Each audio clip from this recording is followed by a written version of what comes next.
Peace and blessings to you. My name is Jere B. As you know, I am the EntreMusician, but that's not all. So are you. And so is the brother who's sitting to my left via Skype, my brother and friend, Orlando Watson. Let me tell you a little bit about him. This is going to be an unconventional conversation because I know him. I try to interview people that I know and am just learning to know. This is a situation where the student has become the teacher. Yeah, because right. Once upon a time, I thought I was sharing a little bit of information with this brother, but as life would have it, and I couldn't be more proud of the decisions that he's made and the things that are going on in his life. He has now flipped the script and is the master. So I'm here to learn today.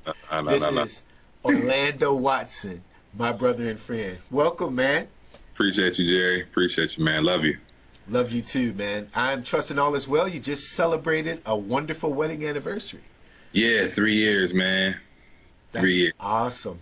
I remember sitting there and watching you nervous, wiping the sweat from your brow. Yeah. Here it is.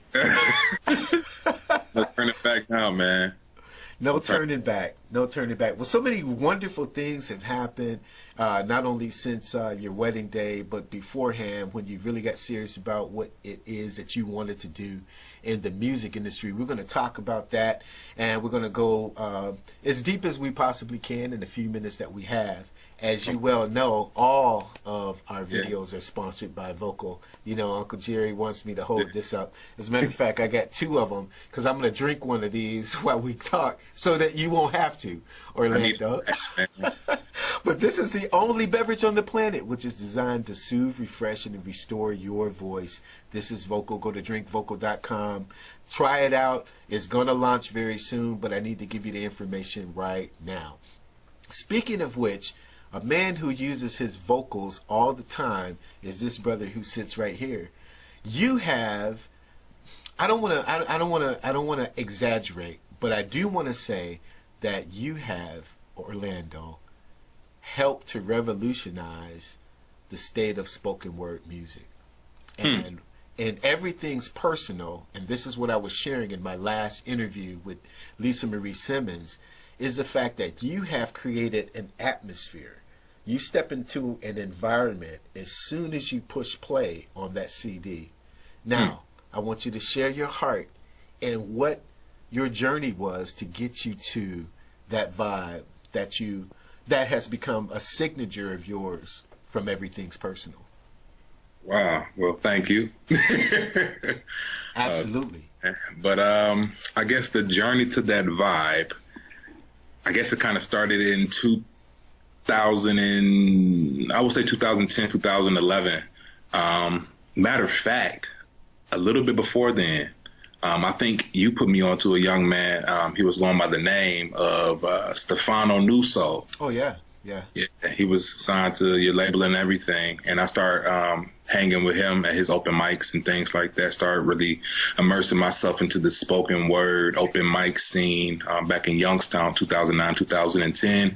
Then I started getting into like music recording and putting my words on wax and working with different producers and things like that around the city, such as Jere, his name is John Allen.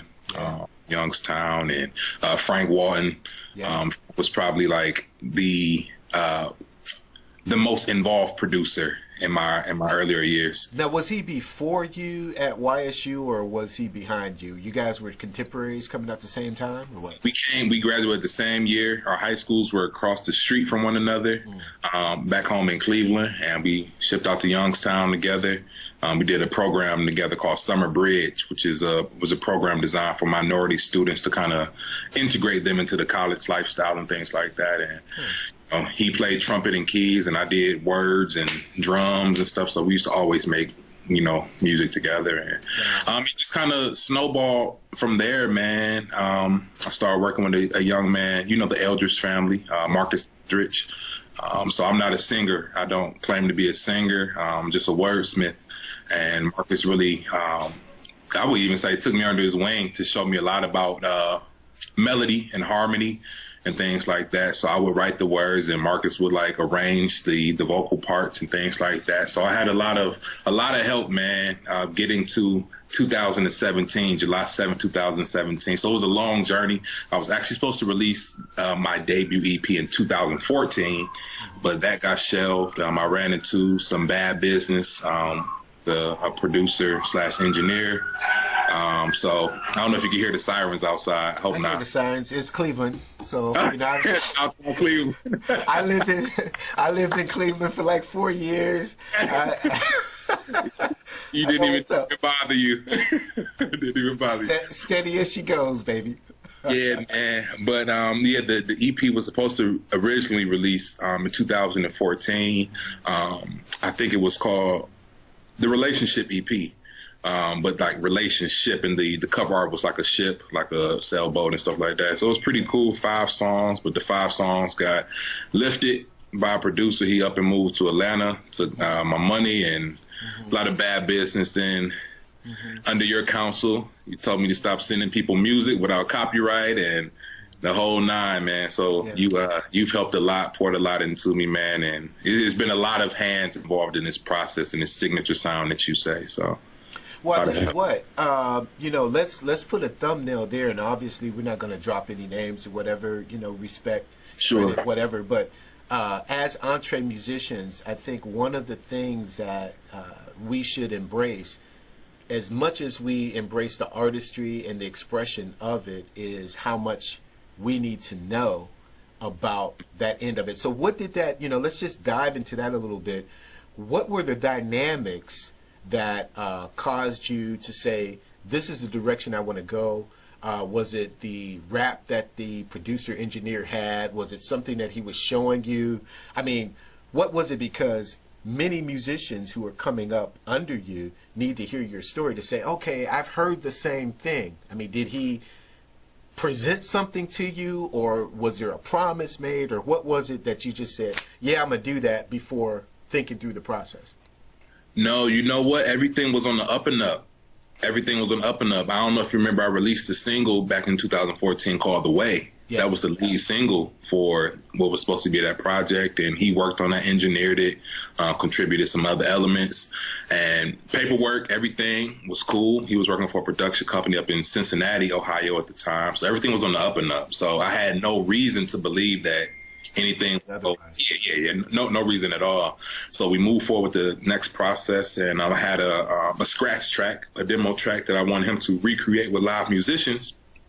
Drew up the paperwork, everything. I sent in half of the deposit for the track, which was like $1,100 at that time. This was 2013, so I was a year and a half, about a year and a half away from graduating. So of course I was broke.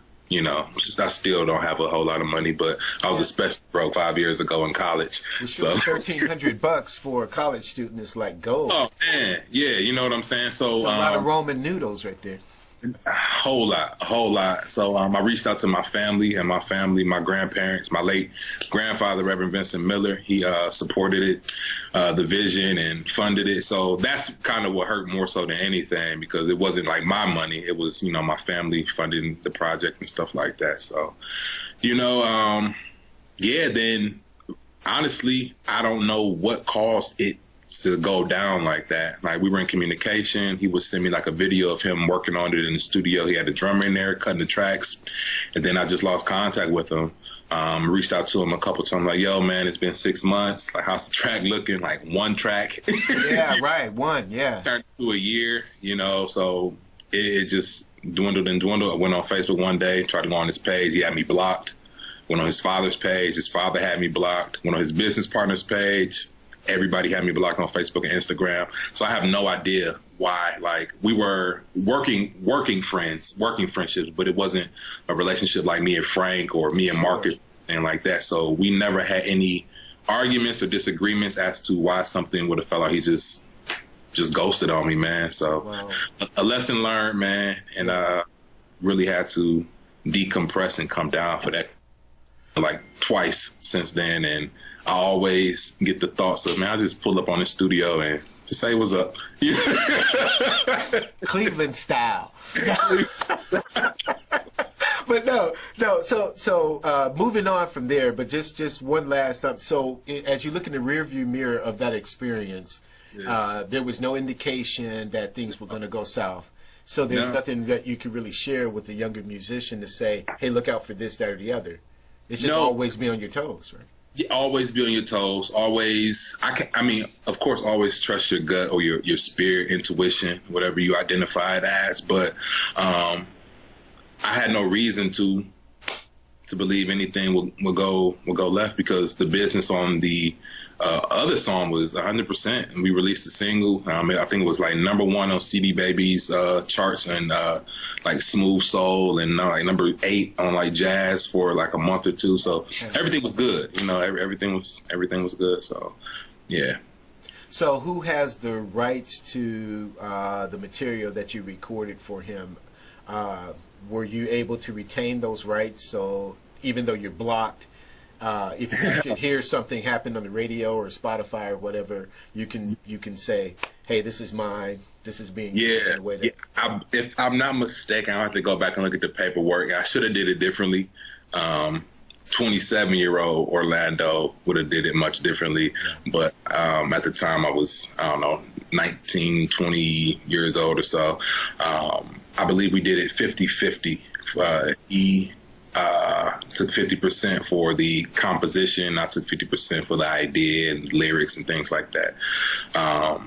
But yeah, I would have did things a little bit differently. Sure, so, we all have those stories, but I just I wanted to put a thumbnail on that so that those who would be watching this, because there's a lot of people watching you, Orlando. I mean, there's a lot of people that's really interested in what the next steps are, so they need to know that you had a story getting to here. Yeah. So from that journey, and we're going to talk about some of the things that the Lord has blessed you in, as far as the community that you've created, a lot of the speaking engagements and whatnot that you do. But just keeping on the music for a minute, with respect to earning the reputation as the syllable savvy savant, that entrance into everything's personal. You work with a lot of great musicians, a lot of great producers. Now that we've talked about the downside, let's put that up in it. Yeah, for sure.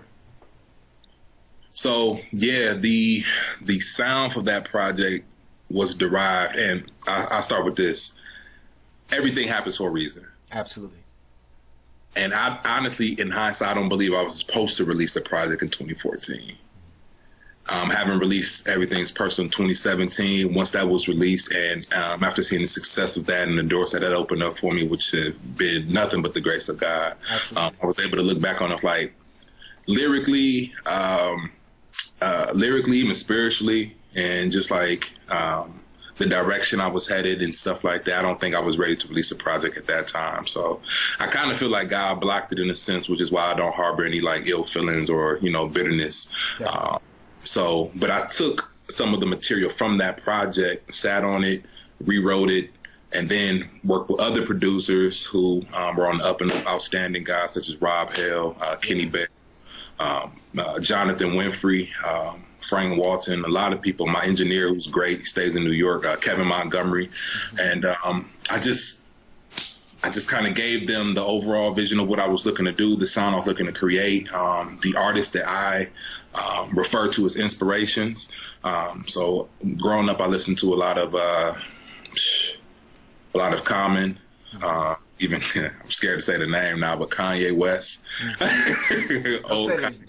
Don't be scared.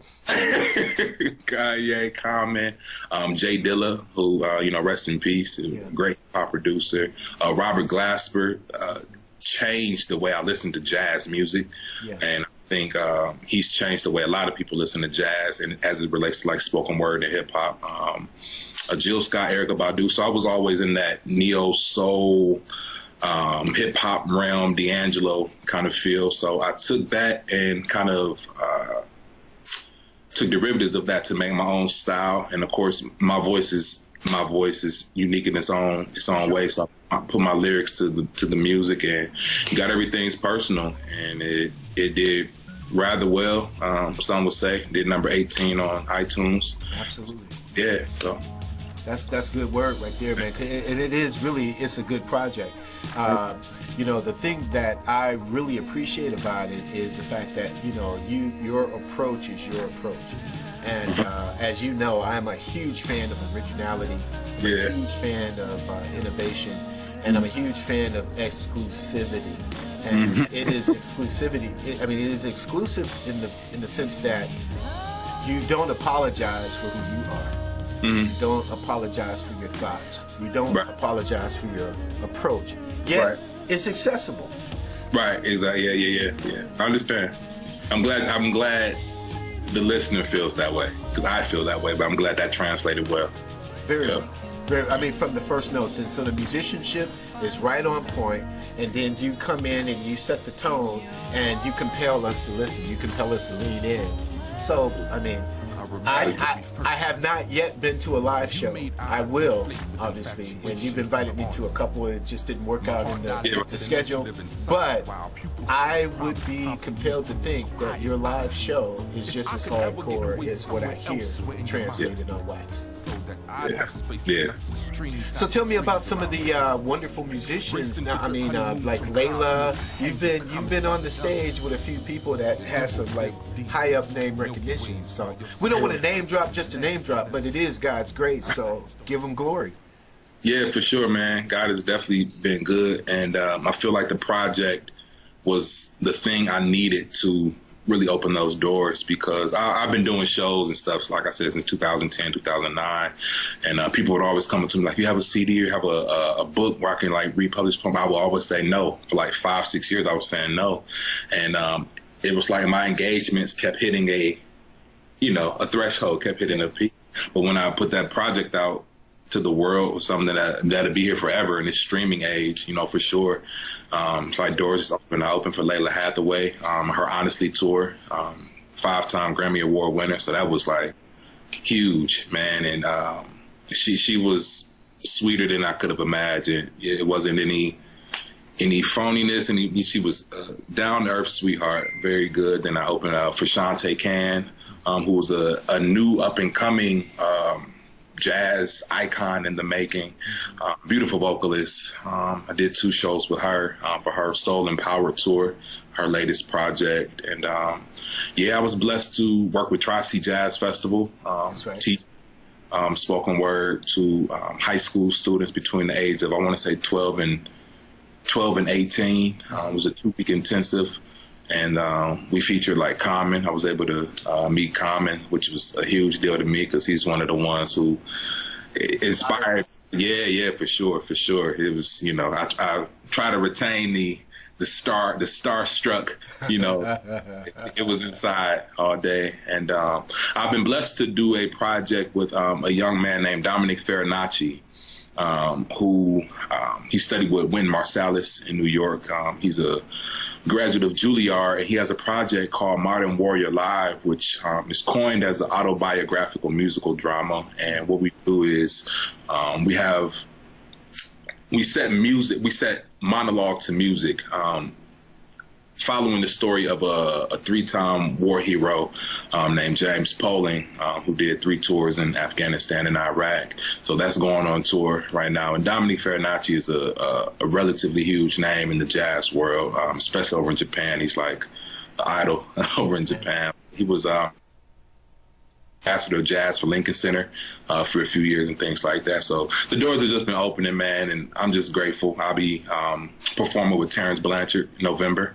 Not even opening for, performing with, like sharing the same at the same time. So God is really showing out, man. God is really showing out. But it all started, man. It all started on the north side of Youngstown, near Yana. I'm serious, man. I'm serious, man. Jere, we're gonna go to the next. Oh man, we putting a what'd you say, a thumbtack right there. you poured a lot into me, man. Truly, I appreciate you. To God be the glory. Absolutely. And grateful. Now, where's the Terrence Blanchard hit happening? Is that going to be in Cleveland, or is that in Cleveland? That's going to be in Cleveland. The Tri-C Jazz Fest. They're sponsoring it. It's going to be at Maltz, MALTZ, Maltz Performing Arts Center, I believe it's called. But we're doing it's a commission for the Voters' Rights Act.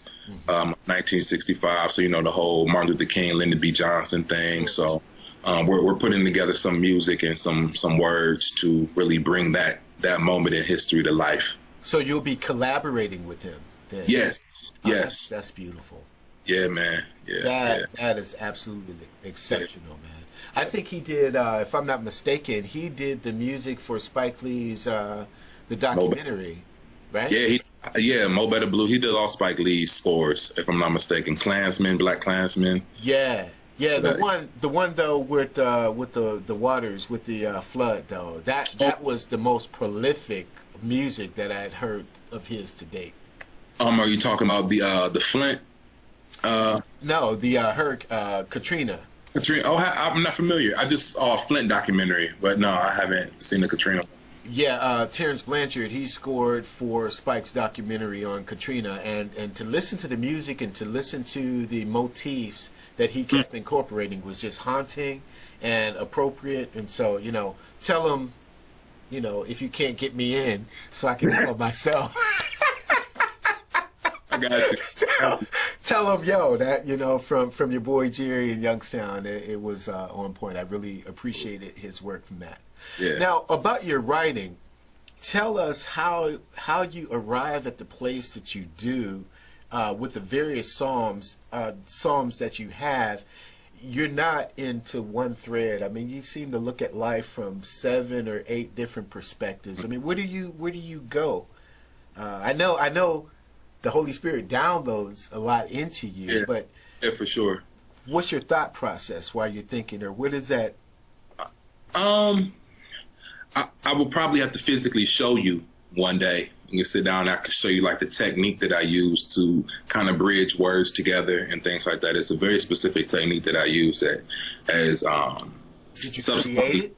Did you create the technique? Was it handed to you? Were you taught it in school? What happened?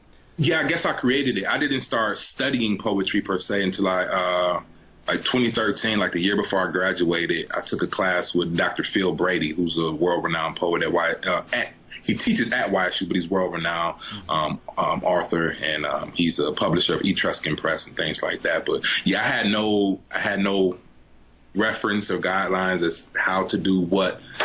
So it's God-given, man, and I just, kind of latched on to YouTube and a few other tools to sharpen. But yeah, as far as like how I get into my mode or my zone when I'm writing, it just kind of depends on what I'm writing about. Some things flow a lot easier than others. Social injustice, things regarding like faith, love and relationships, those things flow the easiest. But I've had commissions about all types of things. But one thing I think helps me is music. I listen to a lot of music while I'm creating. I know a lot of creatives don't listen to anybody else's music. Nothing wrong with that, but I find inspiration with other people, what other people do. But I know some people who, like, I'm in album mode. I'm not listening to nobody else's records, but I have to soak in the Robert Glaspers and the Terrence Blanchards and stuff like that, because I mean, we're all recreating each other in a sense. Absolutely, we are at it, so it's one big remix, man. This is one. That's a beautiful. That's a beautiful phrase. One big remix. Yeah. Yep. So with respect to the 25-year-old or the 27-year-old Orlando, now that you are married and your beautiful wife Dana, she sings and performs with you. What has happened to your writing since you've gotten married? I know my writing has changed since I'm married, but yeah.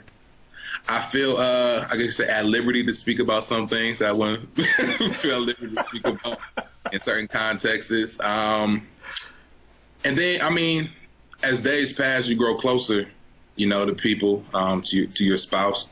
Yeah. Hopefully, that's the way it should go. Sure. Things are going the way they should. But yeah, so you just you develop a deeper understanding of not only them but yourself.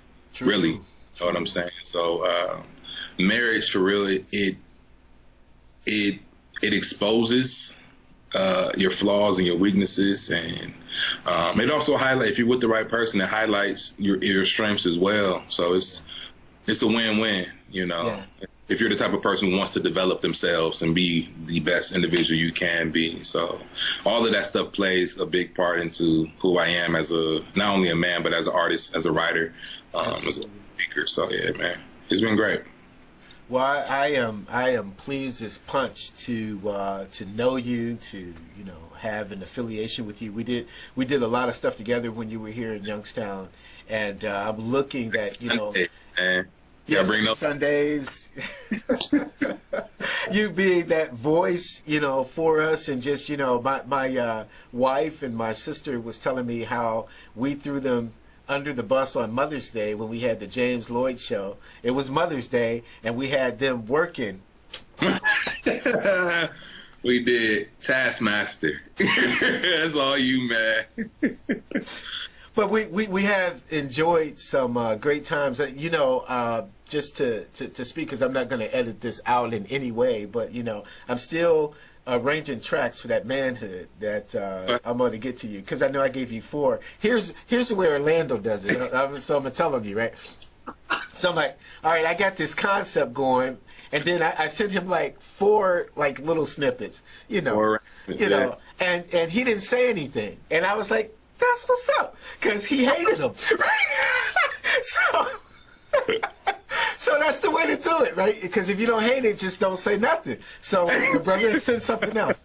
So that's what's up right now. There's a collaboration coming in the near future. But, with respect to the Terrence Blanchards and Common and the other, Lalah and the other people that you've had the opportunity to grace your artistry around, is there someone still out there? I mean, Robert Glasper would be a wonderful hit for you. A collaboration like that would be on strong. But is there somebody deep in your spirit you would think, hey, this is what I'm aspiring to do or to connect with, and you're making inroads to that person? You don't have to, you do have to say it. Say it so we can just speak it into existence. Yeah, for sure, man. No one particular. Before I speak too fast. Yeah, there are some that really stand out. Bilal, I would love to work with a soul singer named Bilal. He's not a household name by any stretch of the word, but he's an artist or singer, and a writer. I would love to collaborate with him. Robert Glasper, of course. Me and Common, it was kind of like an in passing thing. I had a chance to ask him one question. He answered it. We took a picture.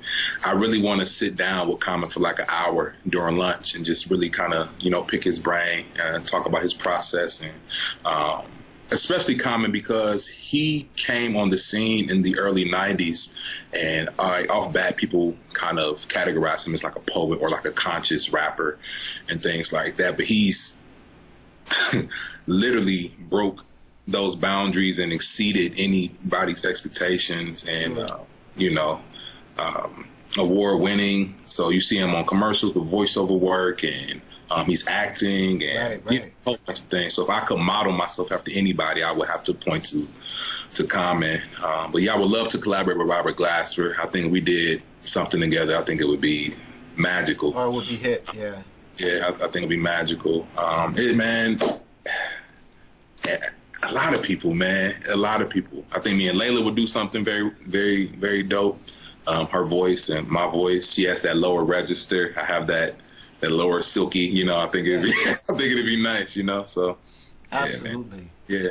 Well, we're looking for a lot of big things to come from you, Orlando. I mean, look, we're looking for a lot of things because you've always had that presence. That's the one thing that I admired about you when I first met you. Because, you have people walking into the office all the time. You don't know. You just don't know. It was like your experience with the gentleman we talked about early on. You don't know who's going to be who, but you just had that main. And then you got into my wife's heart, and she's like, well, we got to feed the kid. I love that lady, man. So, hey, what are you going to do? You really didn't have any say after that point. Now tell me about this snap music. So, was that something that you coined, or that was something that your audience coined for you? Yeah, that was definitely something I coined after talking to people like, yo, what do you do? Like, how do you describe it? It's like you rapping, but you're not really rapping, but it's like poetry, but it's not like poetry I've ever heard. So I just thought I had to think of something. So I just called it Snap Music, Soul, Notes, and Poetry. Yeah. So yeah. it's a fusion of a few different things, you know. Yeah, yeah, it fits you. It fits you very well. Now, where are we in the process for the next album or the next project that will be solely yours? Where are we on that? Early stages, I would say. We have one whole track done in the can. I'll release it when I release it, maybe tomorrow, maybe in a month or two. But it's actually a tribute to Lalah Hathaway for the opportunity that she gave me. I called it Layla's Joint. Oh, and wow. the first verse, it's pretty hip, man. The first verse is comprised of all of her song and album titles. So what I'm doing is I'm using all of her catalog. And the second verse, I'm using all her father's catalog. You know.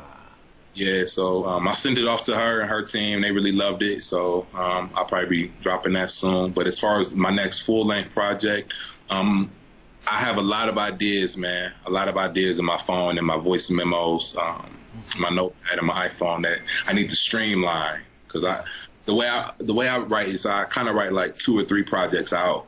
So I have like this idea for this EP, this idea for this LP, and this idea for next few singles. So it's about putting the right songs on the right project. You know how it goes, man. Yeah, sure. So yeah, sure. Yeah, it's like back up because he didn't like he didn't like the snippet you sent. So back it up and take it to back to the Yeah. That's wild. So, okay, so another instance that, because I like to go deep here, so we're going to go in a little deeper with respect to your journey personally. When was the moment that you decided that music was the way that it was going to be? I mean, were you raised in a musical home? Were you, like most black kids from our generation, raised in church? There was some component. What was your grandfather, I'm sure, had a lot to do with it. Yeah, I kind of got best of both worlds, man. My mom is a musician. She's an organist. She's been playing for over 30 years. My grandfather's church. My grandfather was a preacher. My mom is a preacher as well. Father preaches. So I had the public speaking aspect and like the stage presence aspect, as well as the musical aspect. My dad's side is very musical. I have a cousin that sings with the Temptations, Dennis Edwards and those guys and stuff. So yeah, so I kind of, it's being around, and my mom would practice and play, and she bought me a drum kit, and we started playing in churches together. And so I had a different level of understanding for like rudiments and patterns. And once I stopped playing drums, like seemed like everybody just got way better than me. I got to find something I could do really good. They can't talk like me, right? They can't talk like me. That was pretty much my thought process, man. And then I came to YSU for drums, if I came to YSU, yes. Yep. I came to Youngstown State as a music recording major with the focus on percussion. So I was playing mallets and swinging, jazz and stuff like that. But I got out of the program. It was more classical than I expected it to be. I just wanted to swing, man. Just a big jazz head. So wasn't a whole lot of that, So I switched majors, got into English and communications, and here I am talking to you. So just to pinpoint or to clarify, so when you were little and playing in church, you thought music is all I'm about. I mean, was there a definitive moment where you said, yeah, that's it, it's nothing else? I wanted to be a few different things as a child. One of the first things I wanted to be was a professional wrestler. Dwayne "The Rock" Johnson was like my idol. And believe it or not, I want to do like special effects, like in Hollywood, like Hollywood makeup. I'm really big in like horror movies and stuff. And so I started playing drums around like 4. Got serious around like middle school, so about 12, 13. So when I hit high school, joined marching band, I was like, yeah, I just want to play drums for Chris Brown and Usher. I just wanted to be a touring drummer. That's all I thought that was like the height of, this is life, and touring is very good and very lucrative, but I never would expect that I would have been the front man myself, hiring musicians and hiring drummers, and stuff like that. So the tables definitely turned. I would say if it was a definitive moment, probably around 19, I started taking it seriously. I started branding myself, came up with a stage name, and started trying to, just come up with different business ideas and business models and stuff like that. It's been good, man. It's been up and down, I should say, but overall it's been good ever since. But yeah, that's the way it goes. It's always up and down. So we're gonna talk about that aspect of it because this is the EntreMusician, and so that business mind and the things that you have to have is a few different tools in the toolbox than you do from the artistic angle, and it's like walking a tightrope. But before we do that, because I forgot to say this at first, with respect to Frank, because Frank is an incredible musician, trumpet player, keys and whatnot, and helped really streamline the last 3 years of the Sound Doctrine experience. Him and Mitch Lawrence and Dylan Waters on bass and whatnot. But Frank, he has a whole nother approach. So you guys were in school together, right? You were in high school playing music before coming to YSU? Yeah, I went to St. Peter Chanel, which is no longer in existence, and he went to Bedford High School. So our schools were literally across the street. So we get out of school and we made music, do gigs together, create. What was the reason that there were two high schools across the street? Were there two districts or? Looking private. Okay. Gotcha. Private. Yeah. Okay. I went to a private school, St. Peter Catholic School, and he went to Bedford. Gotcha. Public. Yeah. So the EntreMusician aspect of it, what is your definition in the sense that, because the entrepreneurial musician needs to have those tools in place, as I said earlier. What is your approach to the business end of things? Because you got burnt, you got a lot of experience behind it. Yeah. How do you view yourself now? What's a day look like for you in the life of Orlando Watson, the EntreMusician? A day is a lot of emails. Yeah. A lot of emails. Learning how to do digital art myself. Flyers. I make my own press kits and design my own merchandise and stuff like that. Like I design my logo, stuff like that. So just kind of thinking about the overall aspect of the brand beyond the music or beyond the words, because that's, I guess you could say, like, that's the easy part. Like playing drums for you, that's the easy part. Yeah. But learning how to play drums. Go ahead. Learning. It's the easy part. But developing a viable and lucrative, sustainable, I should say, business model behind that is where the challenge comes in. So understanding your demographic, identifying who you want to be your demographic, and, understanding what caters to them in conjunction with what caters to you and your heart and what you want to put out to the world and things like that. And lining up shows, rehearsals, it's all on me. I'm not managed. I haven't had management or anything, so all this stuff has been like me and God. So yeah. It's a lot of bumps, and it's a lot of learning, and it's a lot of blessings, but you stub your toe, quite a bit too. So it's all a learning process, but it's all worth it. And, the more you learn how to do, like the next thing I want to learn how to do is like engineer, like be able to engineer and master my own stuff, and, because you can always like voice how you want something to hear, but you'll always hear it different in your head, Interesting. So, yeah. So it was like when we had Alton Marin, we had interviewed him. He was a very strong advocate, as I am, of the team approach, because, like you said, when you got to do the graphics, design the website, hire the musicians, and now looking at the engineering aspect of it too, is there a team of people that you have in place, even though you're self-managed, that you can rely on and delegate some of those things? Or what are your thoughts about that? Yeah, most definitely. I'm a big fan of collaborating. I know a lot of artists like to be self-contained, but I like to bounce ideas off of people. I understand that everybody can't do that because they feel like influence and things like that. But yeah, I love collaborating with different artists. That probably came from you, man. You always do roundtables with the team. And I learned a lot about alignment, the difference between alignment and agreement. Yeah. I held on to a lot of that type of stuff, man. So I use those same. You were listening, yeah. I was listening, man, active listening. And it's apparent, and I mean that, as I said at the beginning. The student has become the teacher, because I look you out, I check out your posts, I see what is Orlando doing, and you are really a trendsetter. I mean, you've always been a pioneer. So I'm not trying to jap you up.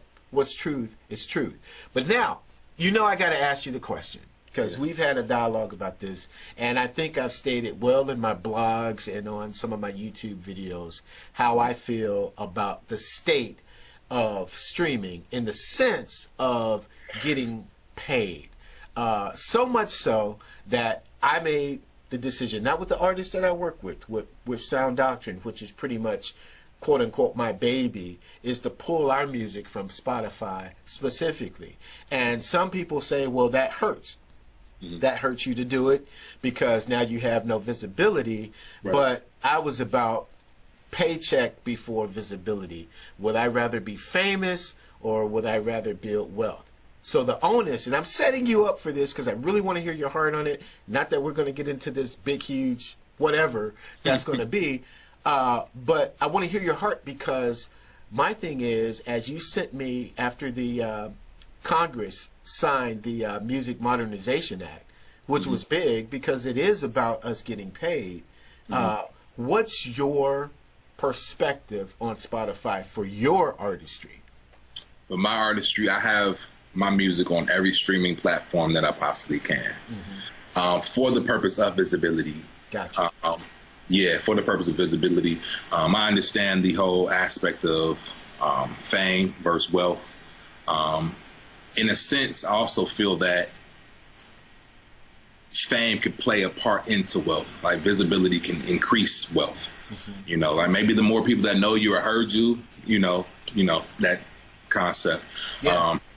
I feel like for me, I'm at this point where I'm at, having like one project. You've been doing this for years, man. And, you've established a great fan base and you've played across the country and things like that. I'm still, climbing the hill. Yeah. I feel like at this point, I feel like it's necessary for me to be able to be seen in as many outlets and as many places as I can. I understand that Spotify is paying us with 0.00007 cents on the dollar, and it gets worse, after Spotify. Yeah. I also understand that, like, after a show and I'm meeting and greeting and signing autographs and stuff like that, people were like, yo, you have music out? Where can I get it? And I'm like, oh, you just type in Orlando Watson on Apple Music or wherever you listen to your music. The chances of somebody going to my website, I feel like it's just slim. I normally send my website out like in emails and on my press kit and things like that. So like promoters and stuff could look at it, but I don't think a lot of people looking at my metrics on the back end. Yeah. People normally get my music from Apple Music, iTunes, and Spotify. Mm-hmm. Well, Daryl Looney, jazz violinist that we interviewed here, I mean, he feels the same way as you do. Mm-hmm. With respect to making sure that you are properly visible on all platforms. And I get it. I understand it. I think the next conversation should be across the board for musicians that are collaborating, is to mm-hmm. see how we can design subscription models for ourselves. Again, the onus, the weight of the responsibility becomes that visibility to go to aorlandowatson.com.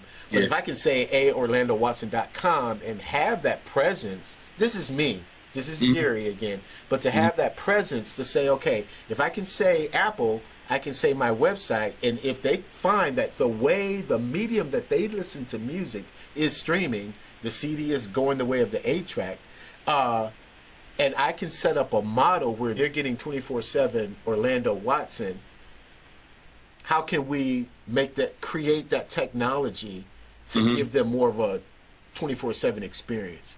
Yeah. That's conversation now. I'm not trying to push an agenda. I may take it to the president before it's over.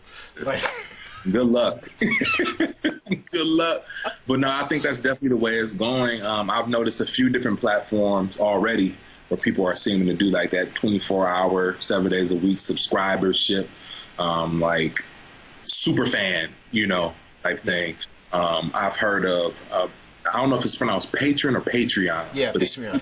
It's paypatreon.com to where it's like a subscribership. You could pay different tiers. So maybe if I'm paying $5 a month to Sound Doctrine and Jerry B, I get the newsletter and maybe this exclusive release on a single. If I'm paying $100 a month, you get the T-shirt, you get the backstage pass, you get the, and there's another platform I heard of, I've checked out, it's called Pledge Music. Mm-hmm. Pledge Music. Yeah. So check that one out. But it's both platforms have the subscriber mindset. Subscriber mindset. Mm-hmm. So trying to like change that narrative to really bring your specific demographic into your art and like keep them there. Yeah. But you're absolutely right, though, man. I don't at all disagree with you. I feel like you said, I could say Apple Music, I could say AOrlandoWatson.com as well. But I just feel like when it comes to credibility, I feel like visibility has a lot to do with credibility as well. And people, so people know what Apple Music is about or know what Spotify is about. So, yeah. Absolutely. No, I can see that. It's just that I had to make a decision. Like, you're going to have to, once you see it, you're going to have to come down on one side or the other. And so, since most of my copyrights and most of my personal music is tied into Sound Doctrine, anybody that I've produced, any other collaborations that I've done, especially with Eric Tyus, want to make sure that he has visibility, want to make sure that he is on the platforms that he needs to be for people to see him. Your brand, your music. Right, I got you. Yeah, it's, so if you're going to experiment, you can experiment on yourself. Right? My wife still loves me. I still eat. You know what I mean? We're still able to make the mortgage. If something that wasn't, happening or in place, then you'd be grappling for everything that you can. I get it. And so I'm supporting you on that. So, you definitely want to look for A. Orlando on Spotify, on Pandora, and on all of the streaming platforms. Now, as I always ask, what question did you think that maybe I was going to ask you and I haven't, and you wanted to address that? I honestly, I came in with an open mind, especially when you said it was no script.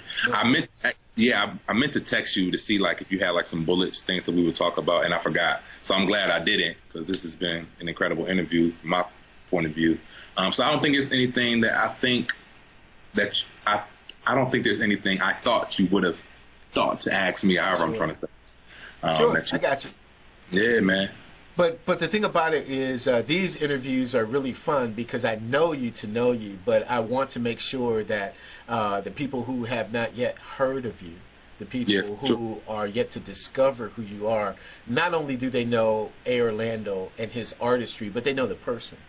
They know what's in your heart. They know what your journey is and what your experience is. So, if I shot you a list of questions, it would be, yes, and Orlando, when did you get started? We don't want to do that. Right, for sure, man. No, it's great. You're a natural. I'm grateful. Hey, but peace and blessings to you. And we're going to throw this up as quickly as we absolutely can. As I said, too, AOrlandoWatson.com is the website, and you can get the social media and all of that from there. I don't know how actively you tweet. Do you tweet often? I don't tweet as much as I Facebook or Instagram, but I do tweet. I'm on Twitter. I'm everywhere I can be for the most part. So. Gotcha. Are you dropping links through Twitter, through Instagram, or? Yeah. If you follow me on any my social media platforms, you'll have access to my music, my everything. So it's all tied in. So tell me, what's on your playlist as we depart? What are you vibing on right now? Oh man, I have a couple different playlists. I've really been into like curating playlists lately. So I have like I have a hashtag Ohio Has It playlist. So it's all Ohio artists. That would be Sound Doctrine. I'm just. Of course, yeah. No, for real. I don't know. Well, you probably don't use like Spotify, but I can see the link. But no, some of my favorite artists and acts from Ohio. So that's anywhere from like Ohio players all the way up to like Jeffrey Golden. You know, so everybody thing is on there. Just Bootsy Collins. Yeah. Just staying true to the Ohio roots, man, because we're responsible for a lot more music than people give us credit for.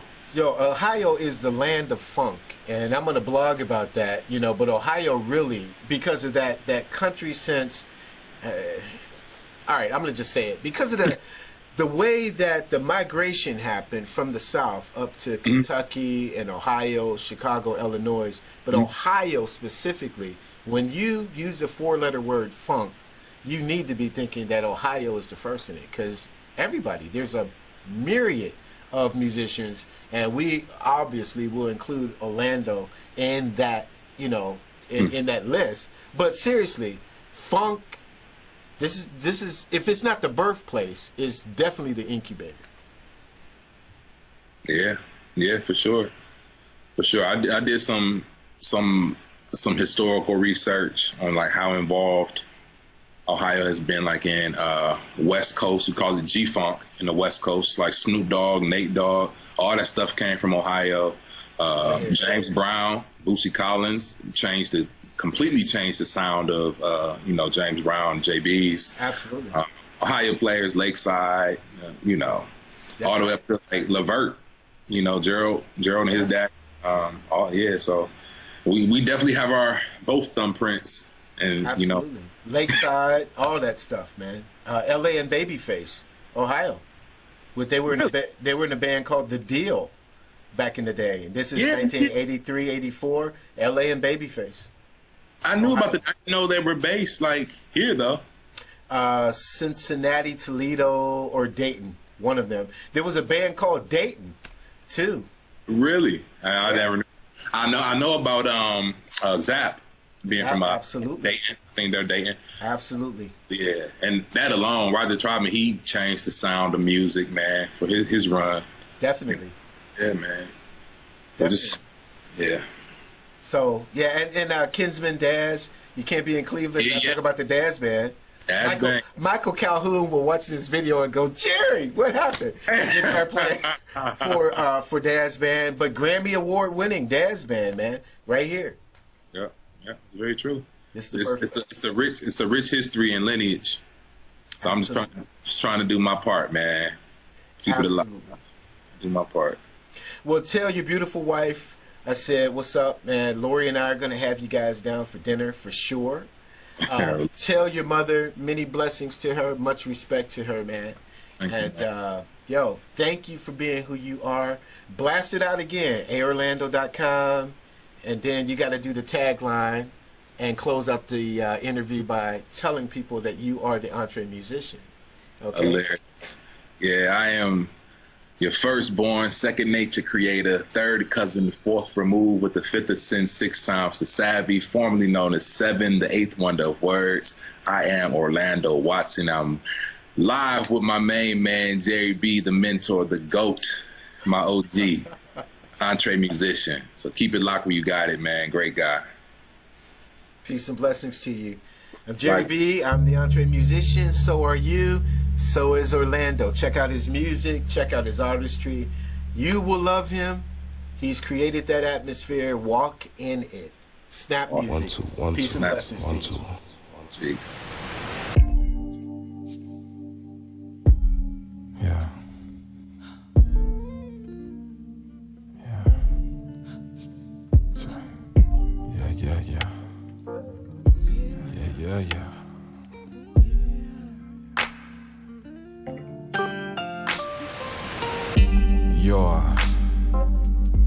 Your morning breath blew beautifully. A very familiar funk stuck on the windowsill, see. I'd steal that stench and drench my window panes repetitiously. So, be sure to reward me with your first face as requested. Nude and suggestive. Just make up no more lies while we lay. For headscarves are welcome in this realm where boy shorts are surely feminine. So indulge in definite, as in-depth definitions present synonyms of your significance sincerely.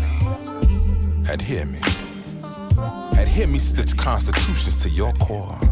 Dissolving any discourse served to sever your sanity. But sweetheart, you make sense seem so seamless when you yawn. And Liberation Lounge is on the bed of your tongue, and freedom hums there thoroughly.